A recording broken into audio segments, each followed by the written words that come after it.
It's the country's #1 RVing radio show, sponsored by RVTravel.com, with your host, Alan Warren, the RV Wingman. You're an RVer that travels with your dog or your dogs.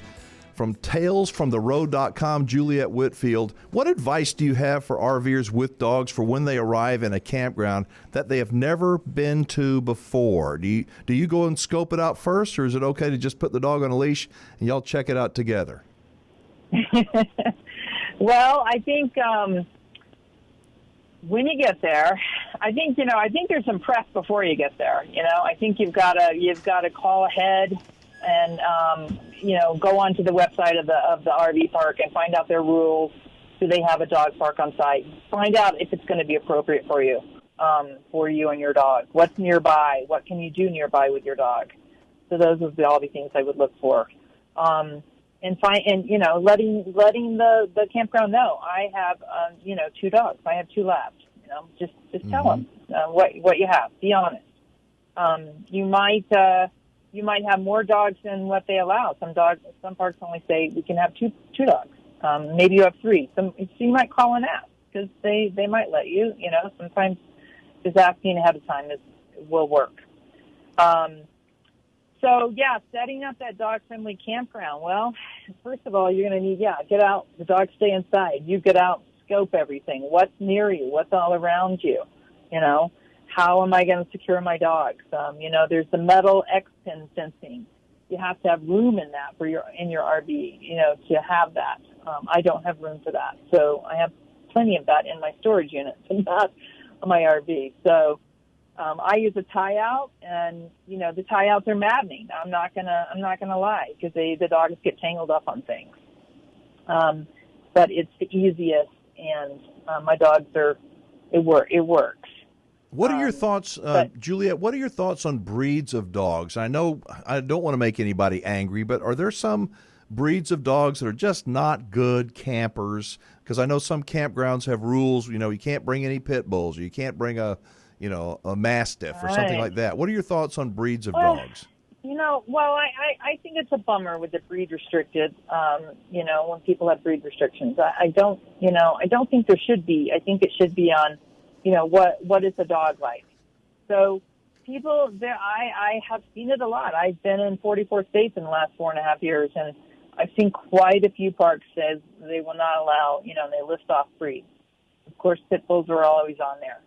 And I think if you have one of those dogs, it can be pit bulls, Rottweilers, can't remember all the ones, but if you have one of those dogs, first of all, I would say train your dog up, so that they are really a good citizen. Mm-hmm. Maybe you want to get a canine good citizen qualification, that's taking your dog to some dog classes and you have to pass 10 steps with that. But you said the window of opportunity to really imprint and make a significant impact on the dog's behavior is from 2 weeks to 16 weeks.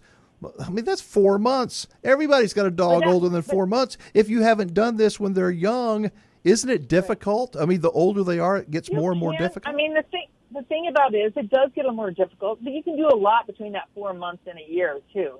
So you can do a lot. That 2 weeks, that's why you want to get a dog from a really good breeder and not some puppy mill, Because, for example, I had Romeo. Romeo was born in my house. I had people come over and handle the puppy, when they were like 3 weeks old.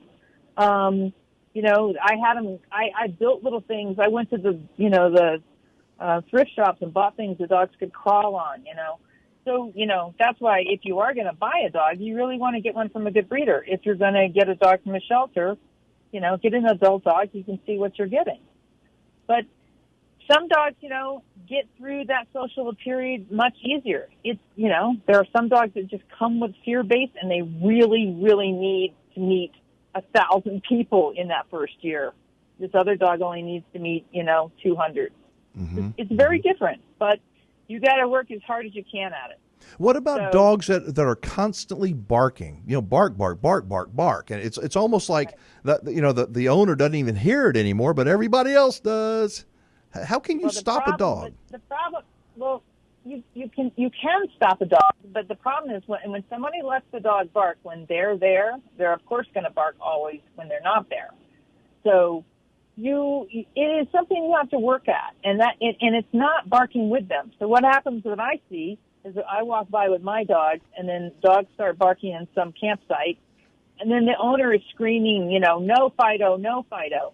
And the dogs are like, yay, they're barking too. Everybody's barking, and it's just a big old bark fest.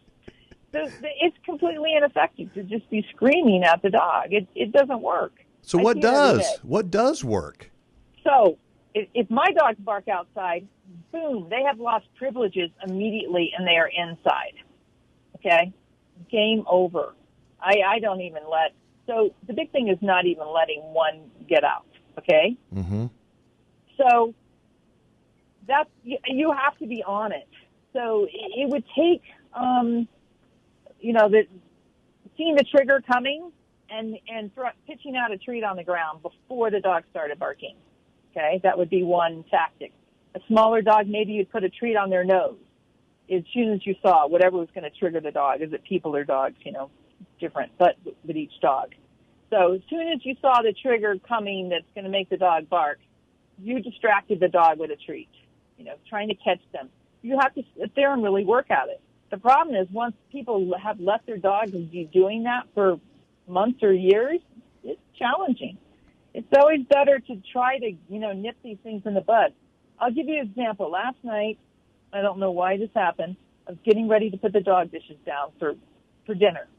My Chihuahua lets out this blood-curdling bark, and he was all excited. And I was like, oh, my God.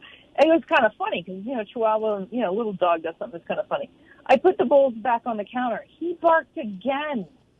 I put the bowls on the counter. I went and sat down and ignored them for a full minute. And, of course, the poor Jack Russell, he didn't do anything. But Romeo, the Chihuahua, did that, so I sat down and I ignored him. Then I calmly got up, got the bowls, put them down, made them wait, released them, and they ate. But if I kept doing that every night, and then he barked twice and 3 times and 4 times, and now I got a barking fest when I'm fixing dinner. That's how it happens. So you've got to be there. You've got to be attentive. Gosh, I could, like I've said before, whenever I talk to dog people, I could just go on forever. But it seems like to me the analogy is you've got a puppy, and the puppy needs. I've always said that the way we spell love is Time.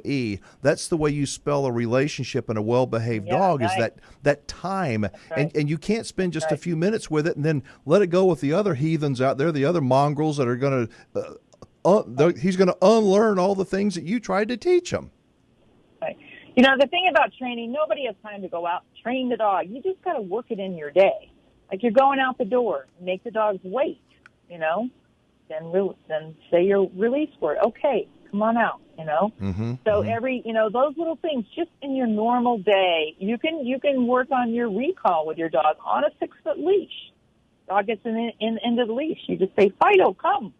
Yay, good dog, So you can just practice all sorts of things, just in your daily stuff that you do with your dog. All right, so we're rounding the corner. Got about another minute to go. Tell me about the book you're almost finished writing, Juliet. Well, I've been working on it for a while. It's covering all things travel, all things RV travel with dogs, training, making things, helping you with just a million suggestions, how to find good campgrounds and setting up a really good dog-friendly campsite, dealing with steers, apps, websites, various places to find things. Yeah, meeting neighbor dogs, all sorts of things like that. And that will be available on your website, talesfromtheroad.com? Yeah, it's probably a couple of months out. All right, well, good. Listen, this has been great. I enjoyed it a lot, and let me know when your book is. Let me know when your book's finished. We will reconnect. All right. Sounds great. Thank you. All right, good deal. Thanks so much. There you go, Juliet Whitfield, talesfromtheroad.com. Everybody, really good stuff. Up next, you're going to learn a couple of tricks that, they're not tricks. We're going to try to figure out the secret that one RV dealer is doing. What is he doing to make his sales numbers go up when everybody else seem to be going the other way? I'm Alan Warren. This is the RV Show USA.